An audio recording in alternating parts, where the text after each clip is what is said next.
আমাদের এলাকাতে কোনো ঝামেলা বাজাইছি না, ওনাকে যথার্থ সম্মান আমরা দিছি।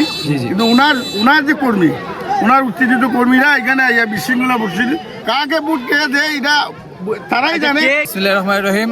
সুপ্রিয় দর্শক, আপনারা দেখতে পারতেছেন আমরা বর্তমানে আছি আপনার ৮ নং সারিয়াজুড়ি ইউনিয়নের একটি বুট কেন্দ্র, ইসাগুড়া দেলগাঁও একটি বুট কেন্দ্রতে আমরা আছি, যেখানে বুটের প্রচারণাতে এসে তাহির হুজুর মোটামুটি পর্যায়ের একটা বিপাকে পড়েছিলেন।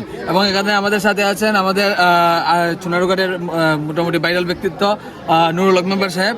আমরা আজকে ওনার কাছ থেকে জানবো এই বর্তমান সময়ে এই জায়গার মধ্যে আমাদের বুটের পরিস্থিতি কেমন।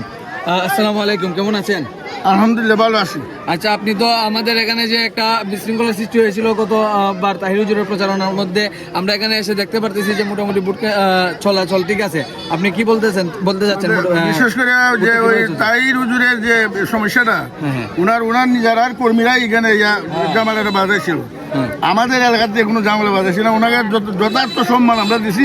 কিন্তু ওনার যে কর্মী, ওনার উত্তেজিত কর্মীরা এখানে বিশৃঙ্খলা পরিস্থিতি। বর্তমানে বুট সেন্টারে খুব শান্তিপূর্ণভাবে বুট হইতেছে, বুট যার ইচ্ছা তারা দিতেছে, কোনো ধরনের ঝামেলা আমাদের সুন্দরভাবে বুট হচ্ছে, খুব সুন্দরভাবে বুট দিতেছে। কাকে বুট কে দেয় এটা তারাই জানে। কে এগিয়ে আছে আপনি মনে করেন? আমার মনে হয় যেখানে দান এগিয়ে আছে।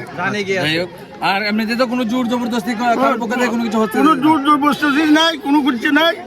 শান্তিপূর্ণভাবে কেউ সাথে কেউ কোনো এখানে বাতৃত্ববোধ এবং একে অন্যের সাথে আমাদের একটা সম্পর্ক রাখিয়া, ভালো সম্পর্ক রাখিয়া আমাদের এখানে বুট হইতেছে এবং ভালো বুট হইতেছে। এবং মেয়ে বুট মানে নারী পুরুষ মিল্লা সমানভাবে ভোট দিতেছে। কাকে দিতেছে এখন বললে পরে বুঝি। তবে বাইরের যে গবেষণা যেটা আছে এটা এখানে দান বিপুল বলে ভাস করবো। ঠিক আছে। যাই হোক, সুপ্রিয় দর্শক, আমরা ওনার সাথে কথা বলে বুঝতে পারলাম যে আসলে এই কেন্দ্রতে বুট খুবই শান্তিপূর্ণভাবে হচ্ছে এবং কোনো ধরনের কোনো জোর জবরদস্তি চলতেছে না।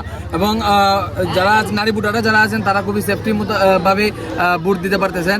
এবং ওনার কথা মতো চুনারঘাট মাধবপুরে আসনে সারিয়াজুড়ি ইউনিয়নে প্রতিহিংসামূলক রাজনীতিকে আমরা না বলে আমরা যে ভ্রাতৃত্ব ভোটটা আছে এটাকে ধরে রেখে আমরা ৮ নং সারিয়াজুড়ি ইউনিয়নে দেলগাঁওয়ের যেখানে তাহির হুজুর বাধাপ্রাপ্ত হয়েছিলেন সেই জায়গার মধ্যে শান্তিপূর্ণভাবে আমরা ভোট কালেকশন করতে সক্ষম হচ্ছি। এই ছিল লাস্ট আপডেট দেলগাঁও থেকে।